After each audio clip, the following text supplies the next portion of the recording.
Amis des rêveries célestes, bonjour.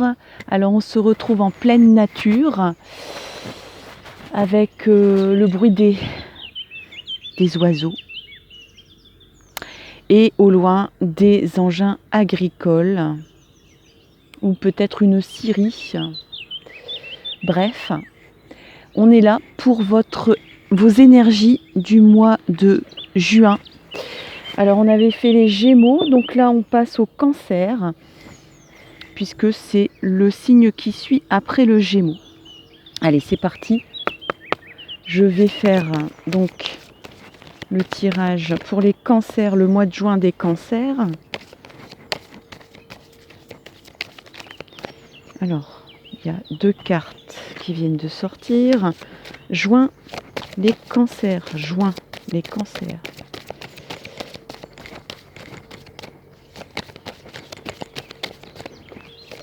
Que va-t-il se passer? Bon, voilou. Il y a 4 cartes qui sont tombées.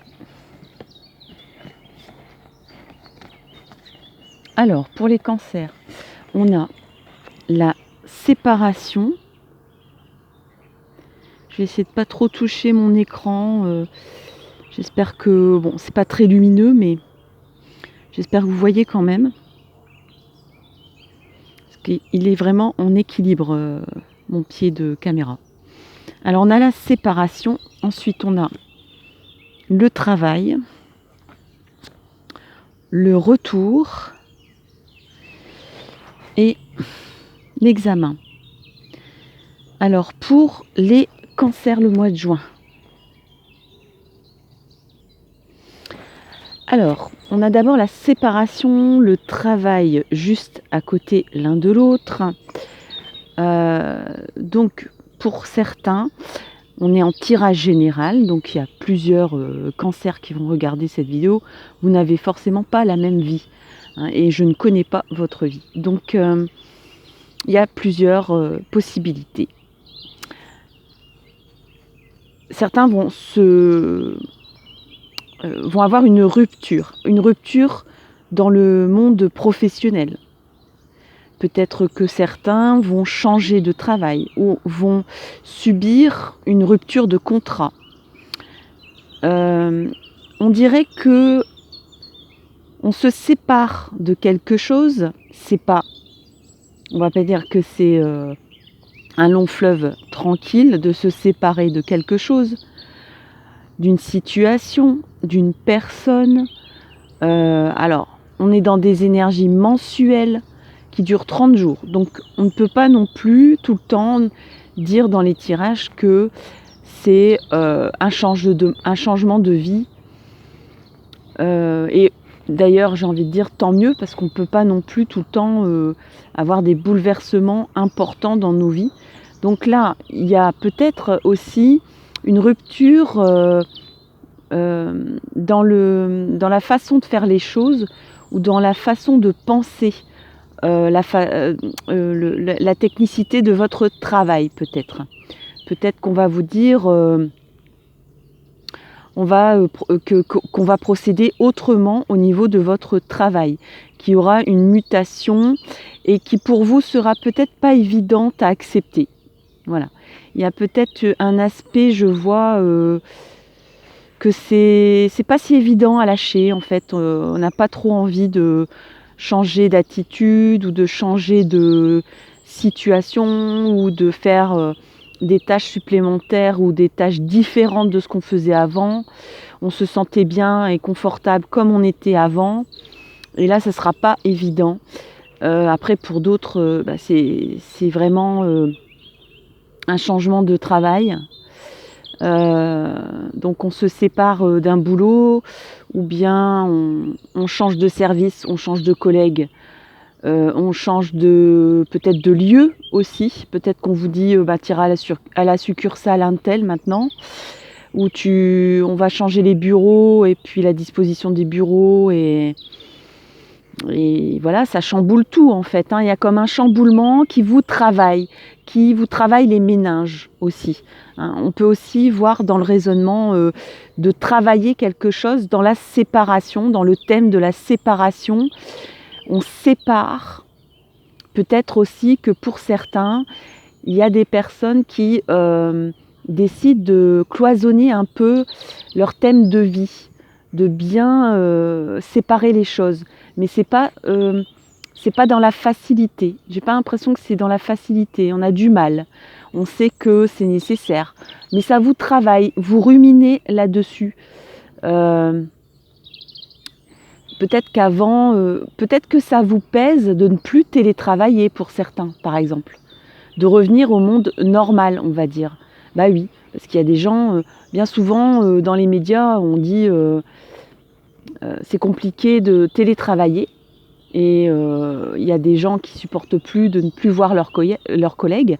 Mais il y a des gens sûrement qui auront eu plaisir à retrouver leur domicile, à retrouver leur famille, à avoir eu un rythme de vie dont il s'est adapté, dont vous vous êtes adapté, et de reprendre la vie normale, d'aller tous les jours, de reprendre la route, de retrouver les collègues, certains collègues sympathiques, d'autres moins.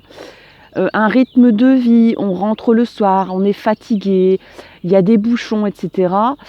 Ça vous pèse. Moi j'ai l'impression qu'il y a quand même quelque chose qui pèse. Donc on se sépare d'une situation qui était peut-être pour vous un peu confortable et ça vous travaille, vous ruminez là-dessus. Cependant, là je vois ici donc le retour. Donc vraisemblablement on parle aussi du retour dans le travail, dans le monde, j'ai envie de dire, normal du travail. On retrouve des personnages là, il y a quand même le côté affectif qui revient, le côté amitié, le côté amical, le côté convivial qui revient. Donc bon, votre rumination de cancer, de petits cancers, qui n'aiment pas, qui aiment le changement mais maîtrisé. Bon, vous aimez quand même, vous êtes un signe assez, je ne sais plus si c'est un signe fixe ou mutable, je ne sais plus. Mais je pense que vous aimez bien quand même un petit peu votre routine, hein. Donc vous êtes adapté à une certaine routine. Là, on vous demande de reprendre une autre façon de faire. Ce qui va vous donner du baume au cœur, c'est le côté affectueux, c'est le côté amical, convivial que vous allez retrouver. Pour certains, vous allez retrouver votre travail que vous aviez quitté depuis longtemps. Donc peut-être qu'il y avait eu des habitudes où effectivement il y avait une séparation assez brusque, peut-être assez longue par rapport au monde du travail. Et vous allez retrouver ce monde du travail, je pense. Vous allez retrouver aussi des personnes, des gens, des amis, des collègues. Pour d'autres, alors moi là je vois carrément une autre lecture, c'est que certains s'étaient éloignés d'une personne au niveau sentimental. Alors il y avait eu une séparation douloureuse, compliquée, ou peut-être un éloignement affectif, peut-être que certains étaient déprimés ou certains avaient des préoccupations liées au travail peut-être, et qui vous ruminaient, qui vous éloignaient peut-être de votre conjoint actuel ou qui vous éloignaient de la vie sentimentale forcément, puisqu'on était confinés, hein, on est en 2021, donc même si c'est... moi, même mes horoscopes mensuels sont intemporels. Si vous lisez ça en 2024, ne partez pas. Vous avez un message dans cette vidéo. Mais là, en l'occurrence, on est en 2021. Donc forcément que même les célibataires ont eu des complications, un éloignement. Vous avez peut-être même retrouvé quelqu'un qui vous avait donné un coup de cœur, hein, avec qui vous aviez un coup de cœur. Certains vont retrouver leur conjoint, enfin retrouver leur amoureux. Alors soit il y a un rapprochement affectif un peu plus intense d'une personne que vous connaissiez déjà. soit c'est pour les célibataires, quelqu'un que vous aviez peut-être dans votre ligne de mire, si je puis dire, et que vous allez retrouver, mais avec un peu plus d'affection, un peu plus de rapprochement. Il y a comme vraiment une connivence et un plaisir à se retrouver, à se parler à nouveau, à prendre contact. Alors, ensuite, on a le retour, l'examen. L'examen. Donc là, moi, je vois plutôt au niveau du mois de juin quelque chose de festif, quelque chose de victorieux dans cet examen, là, dans ce test. Peut-être qu'effectivement, certains vont passer des examens, certains vont passer des concours, des entretiens d'embauche. Mais je pense que, ou même peut-être des entretiens amoureux, pourquoi pas, des rendez-vous amoureux. Et vous allez prendre plaisir à retester vos connaissances. Ça sera un plaisir de peut-être de reprendre tout simplement, de retrouver votre bureau, votre lieu de travail, votre atelier, reprendre des gestes que vous n'aviez plus l'habitude de faire pour certains, certaines.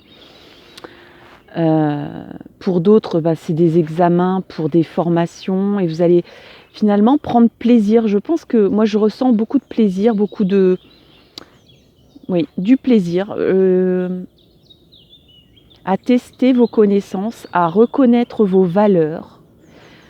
Il y a peut-être aussi comme des personnes qui vont avoir une gratitude envers vous, sur vos compétences et vos valeurs. C'est-à-dire qu'on va être content de vous retrouver en disant « Ah, enfin, tu reviens ». Voilà, il y a même au niveau amoureux, il peut se passer quelque chose comme ça où il y a une révélation.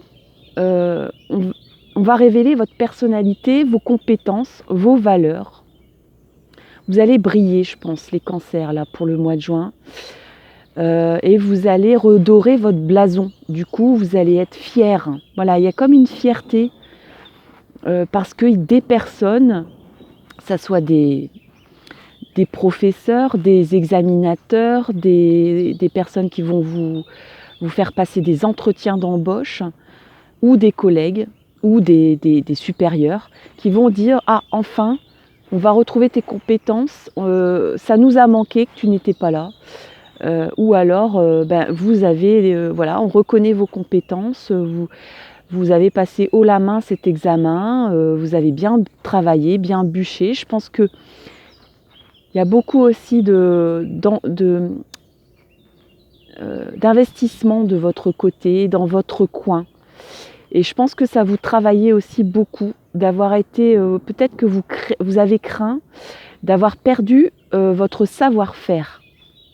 Peut-être que vous avez été, en étant éloigné du lieu de travail ou en étant séparé d'un lieu de travail, ou au niveau amoureux, en étant séparé de la convivialité, de l'amitié, du côté charme. Est-ce que je vais encore plaire? Est-ce que je vais encore réussir à séduire? Et là, vous retrouvez ce plaisir-là de la rencontre, de la réunion, de la convivialité, et du travail bien fait, surtout, et qu'on reconnaisse vos valeurs. Je trouve que c'est quand même un programme vraiment sympathique pour les cancers au mois de juin. Je vous souhaite vraiment le meilleur pour ce mois de juin, les cancers, et c'est comme ça que je vais terminer votre guidance. Je vous souhaite un bon mois de juin et je vous dis à très bientôt pour de nouvelles vidéos. N'hésitez pas en attendant à liker, partager, commenter cette vidéo pour d'autres cancers que vous connaissez ou pour des proches. N'hésitez pas aussi à voir les autres signes, votre signe ascendant, pour les influences de ce mois qui arrive. À bientôt. Bye.